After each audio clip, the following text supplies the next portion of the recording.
First off, thank you for choosing CaseGuard to redact your audio and video files. Today, we're taking a look at the Cut tool inside Studio to see when and how to apply it. But before we get into it, I want to explain real quick what the Cut tool is and why it's necessary.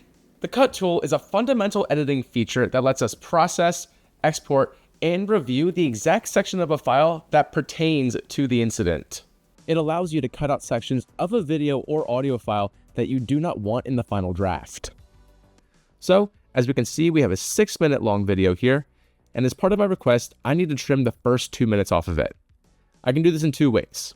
I can highlight the waveform, or I can pick the exact segment.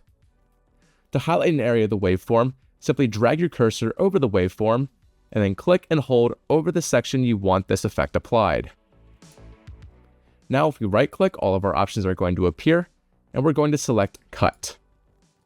Now, this gray box on the waveform indicates exactly where the cut effect is being applied, and if we have it selected, indicated by the red borders here, this is where we can fine-tune where we want this effect to start and end.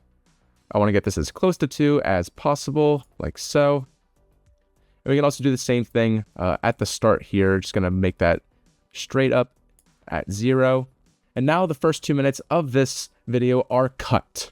I also have a section a little bit later in the video, so I'm going to deselect this current effect.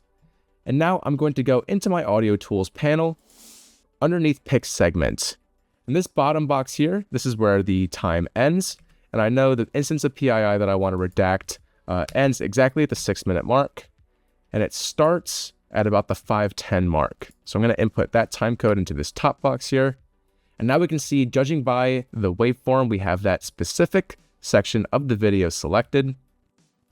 And now, making sure that we have our cut effect selected up here in the effects drop-down menu, we can now click End. And as we can see, that cut effect was applied to the exact section that we wanted it to. And now, thanks to the 9.8 update, this effect is now previewable. So if we go back a few seconds, and then we're going to press play, and we will see that it has cut the audio and the video at the same times. Now this video is fully cut, so we're going to go up to the top right and click Export, and we're going to send this off to the requester. If you have any specific questions or scenarios, reach out to your dedicated account manager or email support@caseguard.com. Thanks again for choosing CaseGuard. I'll see you in the next guide.